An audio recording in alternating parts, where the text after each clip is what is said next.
Segundo bloque que no sonaba. Gran tema de Flaco. Con los pibis. Medio jitero, ¿no? Y raro el tema de Pimienta Visible jitero. Pero bueno, nos va a hablar un poco mejor de esto el señor Marcos. Con frescura, ¿no? Marcos. Anda por Hola ahí. chicos. ¿Cómo andamos? ¿Cómo andan? Bien. ¿Todo bien usted? Bien, acá andamos, el Mono Tremendo. Justo hoy estaba escuchando un dato del Mono Tremendo que fue el tema del año. Fue el tema del año 88, el mejor tema del año. ¿En dónde? ¿Pero en dónde? ¿En la encuesta del diario ese que tenía un suplemento? ¿O en la encuesta? No, en ¿El la afirmativo? revista, ya la podemos nombrar porque no existe más, en la revista Pelo. Está bien. bien, Sergio. Tenía más... Puede ser que este sea un prototipo de lo que hacían los socios, ¿no? Ya el Flaco estaba dando indicios, ¿no? Es un tema más de socios sí, que... lo que pasa es que el flaco de los 80, realmente, no sé si les parece a ustedes, pero está como... los discos que hay en los 80 del flaco están muy bien adaptados a los 80, en lo digital, sobre todo en lo digital. Él se mete mucho con esto de no usar el instrumento acústico. Por ejemplo, la batería no acústica. No. Madre en años luz es un disco con la cajita de ritmo, muy Todo. hip hop. Demasiado. Demasiado cajita de ritmo para mi gusto. Demasiado. Para mí, yo qué sé. De esa época también a mí me gusta. Kamikaze es uno de los que más me gusta. Si hablamos de los 80. Bueno, también. hoy vamos a hablar de ese disco. Bueno. Vamos a hablar de ese disco. Nos tenemos que apurar un poquito porque no llegamos Tranquilo. a... A ver, ¿cuántas? Acá Sergio dice si hay cuarta parte ya. Ya está preguntando si hay cuarta No, parte. yo creo que la terminamos hoy. ¡Apa! Qué Desafío que me diste, diste, buen desafío, me gusta. Sí. Porque ya resumimos un poquito. Así que habíamos quedado en que, ¿se acuerdan? Gauri, año 80, viene de Venezuela, se convierte en el monitorista, en el operador de monitores de Serú Girán, el tipo que está al lado del escenario, conectado con los músicos, que le dicen, che, subime la voz, bajame, bueno, toda esa situación, que es el primero en hacer eso en el rock argentino, y Serú Girán, la banda número 1 en aquel momento, que eso se da porque, bueno, Gauri, como expliqué en la vez anterior, era fotógrafo, muy amigo de Lebón, cada los ensayos, hacía algunas fotos y, digamos, en un momento, bueno, se quedaba en la sala de ensayo con ellos, Héctor Stark, con el sonido Stark, le ecualizaba a todos, pero en un momento, bueno, los músicos subían los amplificadores, se creaba una bola de sonido y Charlie decía, súbanme la voz. No había nadie que le subiera la voz. Estaba Gauri, entonces Gauri empieza a toquetear eso y bueno, se vuelve el monitorista. Trabajaba con Serú Girán cuando, digamos, Serú Girán se presentaba en vivo. Serú Girán hacía varias fechas en aquel momento, en el año 80. Y bueno, en un momento también comenzamos la década de los 80, es un momento donde el músico mundialmente se empieza a relacionar mucho con el productor, con el ingeniero de sonido. Antes eso estaba totalmente separado y ahora con lo que trae los 80, que trae la invasión tecnológica repentina de alguna manera, el estudio se empieza a hacer como un laboratorio, no se empieza a grabar solo el instrumento convencional, bajo, batería o guitarra, sino que se empieza a querer, digamos, meter pajaritos, bueno, vidrios rotos, que en aquel momento no existían, la consola Poneme Lluvia. No, había que grabar la Pero lluvia Marco, posta. ¿esto era a nivel mundial o el rock o el prototipo del rock nacional puramente que se estaba empezando a formar? No, el rock mundial. Acordate que Judas Priest, por ejemplo, en el disco British Steel, que lo graban en la casa de Ringo Starr, se meten adentro de un auto para romper botellas de vidrio, porque no estaba en la consola, rompeme la botella de vidrio. Muy bueno. Entonces, todas esas situaciones. Entonces, muchos músicos grababan en lugares exóticos, qué sé yo, los Stones grababan en las Bahamas, uno leía acá en la Argentina que los Stones grababan en las Bahamas, que Zeppelin grababa en Estocolmo, que James Taylor tenía unas colinas, un río todo propio donde grababa él ahí alejado de todo. Entonces los músicos flasheaban con eso y decían, bueno, qué bueno tener un estudio independiente donde lo puedo usar como si fuera mi casa, sin límites de horas, conectado con la naturaleza, porque todos los estudios obviamente estaban en la ciudad. Bueno, Ion está en 11 y sabemos que a las 11, en 11, cierra todo. Cierra todo. Entonces, se pone picante. Digamos, Todavía. sí, claro, exactamente. Y los músicos iban a grabar en ese momento porque el rock todavía no era mainstream, entonces los estudios que eran de sellos discográficos dejaban a las bandas de rock que grabaran últimas, a la noche. Entonces todo madrugada. Entonces se empieza a hablar en las cenas, Serú Girán se empieza a hablar de tener un estudio propio.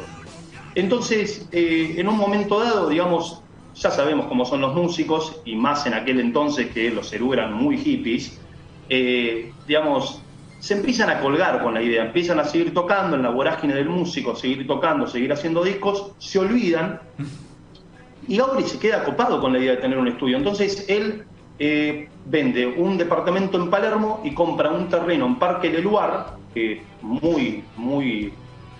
una quinta, digamos. No había nada en el lugar de esa época. No es el lugar de ahora que está solar. No estaba el indio todavía. Claro, no había nada. No estaba, claro, no estaba la autopista, nada. Nada. Entonces era muy difícil llegar. Entonces Lebón le dice: che, Gustavo, estos pibes son unos fumones, unos colgados, el estudio ya se olvidaron. ¿Por qué no nos ponemos nosotros dos de acuerdo? Yo te ayudo con plata mía y entre los dos hacemos algo. Entonces Gabri pone esto alquila esta quinta, se hace su casa, va a poner el estudio dentro de la casa, lo va a poner ahí, después va a construir el estudio aparte de la casa, y empiezan, digamos, a tener algún consejo de América Chilaver, que era el ingeniero que trabajaba con Serú Girán y con Spinetta Jade, bueno, comprate esta consola, bueno, cosas prestadas, les prestaban muchas cosas Héctor Stark. Entonces de a poquito empiezan a hacer el estudio, pero lo usaban, digamos, como cosa muy práctica para grabar algunos demos de Lebón, que llevaba, por ejemplo, Cuánto tiempo más llevará, algunas canciones, maquetas que después irían a quedar al Tiempo es veloz, el primer disco solista de Lebón después de Serú. Y bueno, iba a Riff a grabar algún que otro demo. Esto era en la casa, y no sé, un dato, no se hizo acústica la habitación porque ya tenía algunas maderas y demás. Entonces, Gabri seguía trabajando como monitorista de Serú Girán. Entonces, cuando Serú Girán iba al estudio, nada, él iba al estudio a ver qué onda, pero no hacía nada, porque había gente ya trabajando. Hasta que un día, bueno, Serú Girán estaba grabando Bicicleta, un gran disco de ellos, todos en discos, Dion. Todos discos son buenos de Serú Girán. Todos los discos, sí. Entonces lo graban en Dion y bueno, al mismo tiempo tenían que tocar. Tocan en Morón una noche, Sí. Un sábado de la noche, ahí bueno, va a trabajar Gabri obviamente. Entonces después del show, Charlie le dice a Gustavo: che, Gustavo, vos sabés que hay una canción dentro del disco que no me está convenciendo cómo suena en Dion, cómo la grabamos. ¿Qué te parece si vamos mañana domingo al mediodía con las chicas, con la familia, con las chicas obviamente, las mujeres de ellos, las esposas, nada, hacemos un asadito, jugamos un fútbol y grabamos la canción? Qué lindo plan. Qué Buen plan. Por favor. Era la primera vez que se grababa algo oficial del Cielito. Y Gabri, a ver, tenía la propuesta de Charlie, siendo Charlie ya, y siendo Serú Girán la banda número 1 de la Argentina. Le dice: sí, obvio, más vale. Entonces van el domingo, bueno, comparten un asado, pileta, y graban toda la canción. Al otro día la mezclan, y esa es la versión que nosotros escuchamos en Bicicleta, que se grabó en Del Cielito, que es lo primero que se graba en Del Cielito. Entonces, ¿Ya tenía el ahí nombre? Gabri, ¿Ya tenía el nombre? ¿O todavía no? ¿el nombre? Sí. Siempre se llamó Del Cielito. Eso Siempre el nombre estaba allá. Sí, el nombre estaba, el nombre lo ponen Del Cielito Records, y Greenback le decía: ¿por qué Records si no es una compañía? Pero lo va a hacer, le decía. Muy bien. Porque Greenback era el manager de... Claro. de Serú Girán. Qué bien, qué bien. Claro, entonces, en un momento, bueno, él obviamente seguía siendo fotógrafo de la Expreso Imaginario, algunas cositas que hacía para el Expreso, y monitorista de Serú Girán. Y un día va a las oficinas de la Expreso Imaginario porque el capo de la Expreso era Alberto Janián. Alberto Janián en aquel momento era el manager y mejor amigo de Spinetta. ¿Cómo se vuelve manager de Spinetta? Porque él trabajaba, bueno, en un embargue de autos de Mercedes-Benz. En un momento, bueno, Spinetta no puede pagar el auto y se lo embargan mucho tiempo, y Alberto Janián, que trabajaba ahí, le ayuda a recuperar el auto. A partir de eso se hacen amigos y Alberto Janián se hace manager de Spinetta y entra como capo de la Expreso. Son muy fans de estas historias, de las historias como de por qué, de estas ¿Por qué pasan casualidades esas o qué, cosas? me encantan esa data. Va a la Expreso Gustavo Gabri, y Gustavo Gabri siempre tenía cassettes grabados de cómo sonaba su estudio, para dárselo a amigos, a novias, a músicos y demás. Sus demos, Siempre sus tenía demos. algo en el Su propio auto. demo. Como las bandas tenían sus demos grabados, él tenía los demos de su estudio. Exactamente. Entonces Gawry, cuando va a las oficinas para encontrarse con su jefe, con Alberto Janián, bueno, Alberto Janián estaba con su representado, con Spinetta. Spinetta justo lo había ido a ver por unas cosas. Entonces Gawry se lo encuentra al flaco. Le dice, che, Luis Alberto, con todo respeto, nada, este es el estudio que estamos construyendo con Lebón, acá tengo algo grabado, fíjate cómo suena, me encantaría que le des tu visto. Entonces a los pocos días, a los 5 días, lo llama Alberto Janián a Gawry y le dice, che, vos sabés que Luis Alberto se recopó cómo suena el estudio y le gustaría hacer algo ahí, te va a llamar. Al otro día lo llama Luis Alberto y le dice, Luis Alberto Spinetta, obviamente, Claro. y le dice, che, me encantó cómo suena el estudio y la verdad que me gustaría hacer un disco solo, yo estoy con Jade, pero me gustaría hacer un disco solo de canciones de Almendra, de Invisible, de Pescado, que me quedaron afuera. Voy yo con la viola, nada más, y por ahí se puede meter algún teclado de Rapoport, pero nada más. El disco iba a ser Kamikaze. Entonces, Lo amo, sí. ¿qué te parece si lo grabamos? Y Gawry nunca se había grabado un álbum completo, jamás en Del Cielito, nunca. Obvio, más vale, dale, sí, obvio. Entonces ponen fecha para febrero del 82, ponen la fecha, dentro de 3 semanas nos vemos, chao. O dentro de 2 meses, fueran fines del 81. Y al toque, a los 5 días en la misma semana, lo llama Spinetta de nuevo y le dice, che, vos sabés que por contrato tengo que hacer un disco ya de Jade. Hagamos primero el de Jade, en Del Cielito, y después hacemos Kamikaze. Una época del flaco efervescente de canciones, ¿no? Brillante, brillante. Tremendo. Equilibrada total. Entonces, el primer disco que se graba en la historia de Del Cielito, el primer disco oficial, es Los niños escriben en el cielo, de Spinetta Jade, año 81. Hermoso disco. Entonces, se graba eso y, bueno, empieza el 82, se graba, bueno, todo lo que es Kamikaze, porque en el primero, en Los niños escriben en el cielo, Gawry no la tenía muy clara, no lo produjo él. Él como que asistió, el que produjo el disco, que fue el capo, fue Amílcar Chilaver. En Kamikaze lo empieza a trabajar Amílcar Chilaver y por unos compromisos se tiene que ir. Entonces queda con todo solo Gawry, que no tenía mucha experiencia. Y Spinetta, bueno, lo anima mucho, lo apadrina un poco como ingeniero, como tipo en el estudio, y es el primer disco que labura en serio Gawry, que labura en serio, un disco que labura él bien seriamente, que es Kamikaze. Y ahí Spinetta, bueno, se copa mucho con el lugar, entonces es esa famosa vez cuando se va a vivir a Castelar, muy cerquita del Parque del Lugar, o por ahí cerca, se va a vivir él a una quinta muy en familia, porque se copa muchísimo con este lugar y va a tener ese momento donde va a grabar Los niños escriben en el cielo, Kamikaze y Mundo di Cromo. Disco En aquel raro, momento- Mundo de Cromo, disco raro. Sí, disco futurista. muy Ahí cuando el raro. flaco, para mí, se empieza a digitalizar. Sí, Sí. sí, muy. Entonces, Del Cielito también tenía su estudio móvil, servía como estudio, para ir a Vivo. grabar en vivo. Entonces se viene toda la fiebre de los discos en vivo, de Mercedes Sosa, de Piero, de Silvio Rodríguez, y todos esos tipos que estaban exiliados, que durante la prohibición de la música en inglés en la guerra de Malvinas, bueno, como todos saben, empieza a sonar mucha música en castellano y empiezan a sonar estos tipos que estaban exiliados y prohibidos.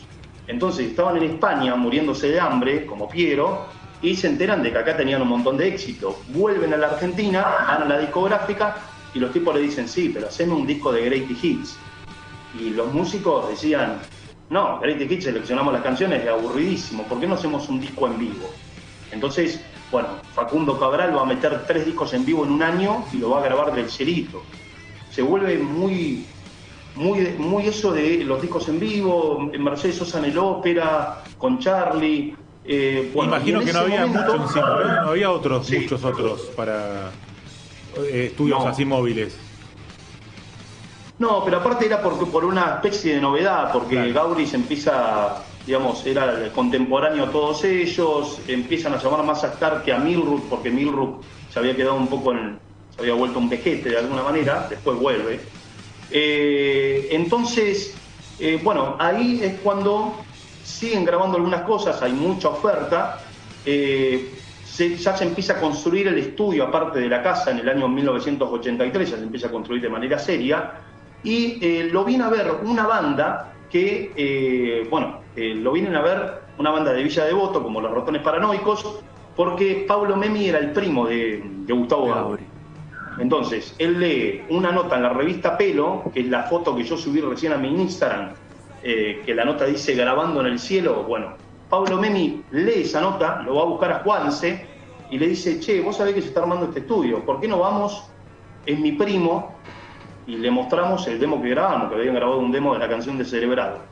Entonces fueron, le mostraron todo, le mostraron el demo, a él le gustó bastante lo que escuchó, porque era bastante trágico, en los 80 siempre había mucho optimismo, y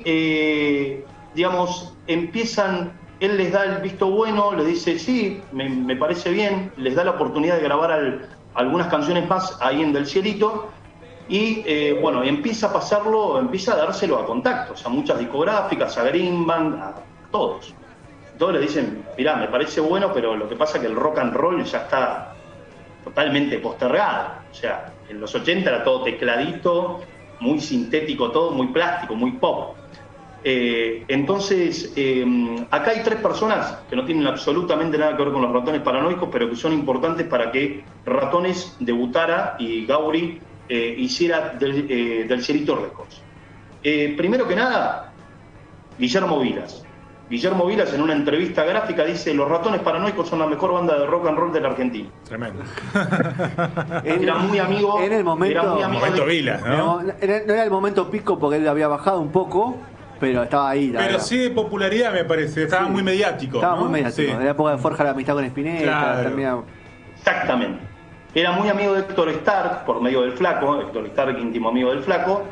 Entonces Héctor Stark iba Del Cielito porque también laburaba ahí, le prestaba caños y cosas a Gauri para el estudio, y le dice, cuando escucha el demo de Bailando Conmigo, una canción vieja de los Ratones, le dice: no, a esta banda la tenés que firmar ya, y aparte lo dijo Vilas el otro día en la prensa, la tenés que fichar, tenés que quedarte la voz. Entonces ahí se vuelve medio productor Gauri de Ratones Paranoicos, y ahí aparece en escena César Banana Pueyrredón, que le dice, ¿por qué no vas? Si todas las discográficas te están rebotando, tenés que ir a una discográfica under que apuesta por estas bandas subterráneas, que es Umbral. Umbral era un sello que tenía a B8 y a Los Violadores.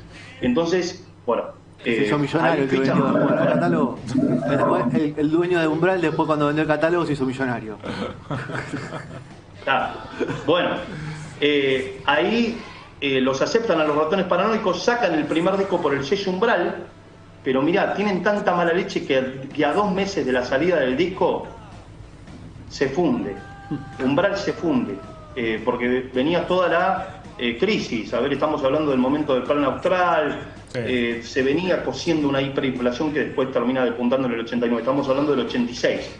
Entonces ahí cuando se quedan en la lona, se quedan parados, totalmente parados, Gauri dice: este es el momento de fundar el sello, para sacar esta banda que nadie la quiere. El récord. Él apuesta, sí.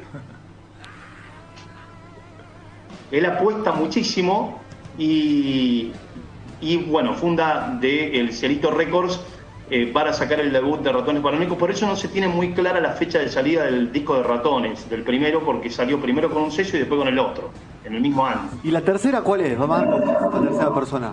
Claro. ¿Cómo? La tercera persona, ¿cuál sería? Nos dijo Guillermo Vilas, César Banana Pueyrredón, y la tercera... Y Héctor Stark. La segunda, claro. Sí, Héctor Stark, la segunda. Claro, y bueno, y ahí Del Cielito Records, que es para el debut de Ratones Paranoicos.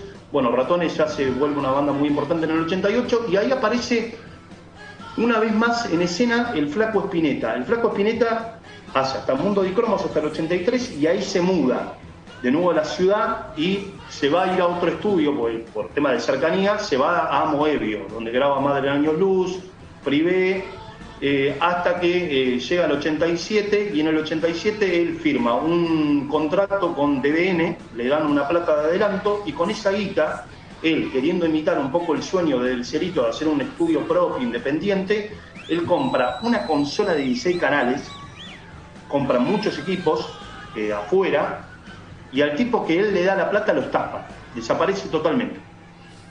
Entonces el flaco se queda paradísimo. Liquidado. Y debiendo discos. Terrible. Exactamente, tenía que hacer el disco ya. Y se queda paradísimo y encima se le prende fuego el colectivo, ¿se acuerdan? En Córdoba, tremendo. Entonces, él estaba paradísimo. Gauri, como buen amigo, lo llama, enterándose de la situación, él ya era productor de Ratones Paranoicos. Lo llama y le dice, che, Luis, me enteré lo que te pasó, acá tenés las puertas abiertas, después arreglamos la plata. Entonces empieza a grabar tester de violencia en lo de Gauri, del Cerito, y cuando lo están grabando, Luis Alberto le dice, che, Gustavo, ¿por qué en vez de deberte lo que te debo, por qué no hacemos una sociedad y por esa sociedad saco estos 3 discos, saco este y 2 más? Entonces ahí es donde va a firmar contrato con Del Cerito Records y van a hacer esa sociedad donde va a sacar Tester de Violencia, Don Lucero en el 89 y Exactas. Que es un disco en vivo grabado en la Facultad de Ciencias Exactas. Exactamente. Creo que es el primer disco que toca Malosetti ese con el flaco Marcos, si no me acuerdo. Sí. No sé si ¿No es Don Lucero? No, ahí estamos, sí, estoy en la duda, si no es el disco en vivo o Don Lucero. Sí, también. Así que. Y, ¿le queda algo bueno, más? Espere, porque estamos en hora. O sea, el desafío suyo. Llegamos, ¿no? Me parece que gano yo, ¿eh? Y ahí cuando llegamos a esta última, A ver, ya no hay tiempo. usted me dice, a ver, ¿cuánto más le queda de este informe? Un datito de una sola banda. Un dato de una Sí. sola. Y bueno, bueno, entonces va a tener que ganar él. Me dice. Bueno, Un datito de una sola. digamos. Bueno, acá llegan una banda muy de los 80, muy contemporánea a Soda Stereo, a Virus, a los Twist, a todos, pero que eran tipos no de 20 y pico, eran tipos ya beatniks que habían vivido la psicodelia a los 60, estamos hablando de tipos ya veteranos, estamos hablando de Los Redondos. Y gente como Los Redondos se conecta mucho más con los pajaritos, con la vida hippie, con la naturaleza, que con la vida urbana. Ellos venían de grabar mucho en Buenos Aires, en la ciudad, en Panda, como diría el Indio Solari, muy cerca de los dealers, muy cerca de la vida capitalista, de la vida urbana, y se enteran desde el Cerito, de este estudio, obviamente, en el 89, para grabar su cuarto disco, Bam Bam, que lo iban a grabar con Roberto Fernández, que había grabado John Bayón. Entonces, cuando van a ver las instalaciones del estudio, todo, bueno, Gauri los recibe, les muestra todo el estudio, bueno, venimos tal fecha para empezar a grabar, con Roberto Fernández. Cuando estaban a una semana de entrar a grabar Bam Bam está liquidado, este Roberto Fernández desaparece, no lo pueden ubicar por ningún lado, estaba encerrado en una habitación, en un placar, no sé, estaban encerrados. Entonces, bueno, le dicen, la negra Poli lo llama a Gustavo, le dice, che, estamos a pocos días de entrar y no lo encontramos Roberto. ¿Te querías hacer cargo vos de la producción del álbum? Y Gauri no conocía a Los Redondos. Era un momento donde él trabajaba todo el tiempo, ya no tenía tanto tiempo para ir a los barcitos a ver a bandas y descubrir bandas. Entonces, él igualmente se imaginaba que Los Redondos, por lo poco que sabía, por lo que había escuchado, era una banda hermética que no le daban pelota a nadie, se imaginaba que era una banda bien subterránea, bien asfaltosa, bien sucia. Entonces, por eso que él, siendo el ingeniero de ese disco, les daba un sonido. Vieron que Bam Bam es un disco muy nocturno, muy sucio, muy asfaltoso. Entonces, bueno, él hace un disco sin conocer a la banda, algo que no se debe hacer, pero le salió bien. Sí, aparte bien. era una banda que ya hacía obras, hacía cosas grandes, o sea, Y ya tenía y aparte tenía todo la imagen de que Los Redondos eran como una banda, la próxima gran banda de la Argentina. O sea, ya se habían peleado con periodistas, todo. Sí, habían hecho de las suyas. Llegaban a fines de ese año a obras, con este disco. Era después el disco Entonces, ¿no? Claro. Ahí va. Claro, cuando terminan el disco, le dicen a Gauri, che, no me gustó para nada la mezcla que hiciste, no me gusta el sonido, sobre todo el indio. Le dice, mi voz la pusiste muy adelante y demás.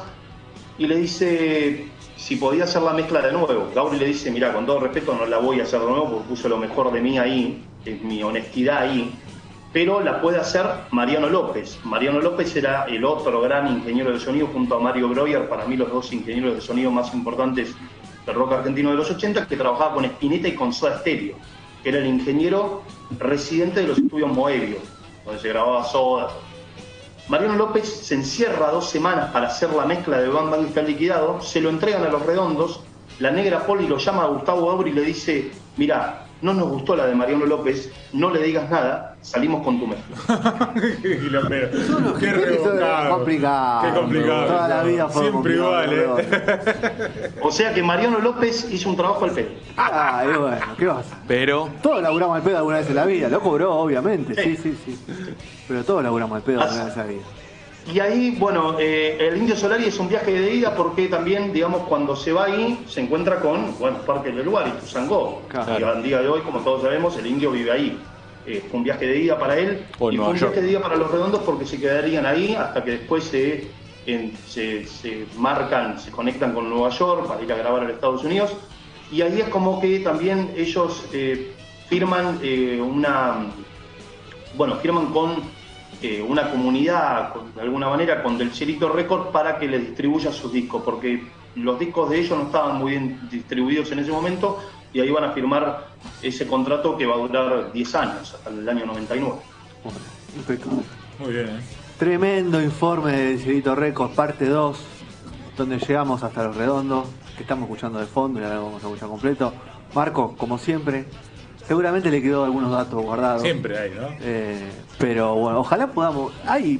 Tendríamos que ver la posibilidad, Marco, de charlar ahí con Mario. Con Mario está el link directo, tenemos que preguntar. tenemos, sí. Y a ver si podemos encontrar a Gauri, a hablar un poco, invitarlo a la mesa a ustedes allá y charlar un poco con alguno de esos monstruos. ¿O no? Sería un placer. Que poder alguna vez Pero acá. lamentablemente perdí la apuesta. Obviamente no va a haber 4 partes. ¡Opa! Pero... Me quedó la tercera parte. ¿Viste? La dejó hasta el final, La dejó hasta el final. No la quiso decir antes, Perdió. Yo sabía. Y porque Conozco. quedé clavado ahí en la década del 90. En el 90, sí. a Faltan Los pleno. Redondos. Faltan Los Sí, Redondos, falta quedé. Faltan Mississippi. 4 discos. Falta Mississippi. Hay 3 links. Mi perro Dinamita, Los Piojos y bueno, ya el último que es ya para los 2000. ¿Viste? Marco Coleto ha pasado por Nosonoras, el señor linkeador. Esperaremos para la semana que viene la parte 3. Así que mientras tanto pueden chusmear en Spotify o cualquier plataforma o en YouTube parte 1 y mañana a la mañana parte 2. Así que nos vemos. Marco, abrazo grande. Nos vamos escuchando Queso Ruso, que es la entrada a los 90, el disco posterior. Así Sí. que ya para adelantándonos a parte El 3 último que se tema, viene. ¿no? Temazo. El último tema. Abrazo grande, Marquitos. El último tema. Abrazo. Chau, chau.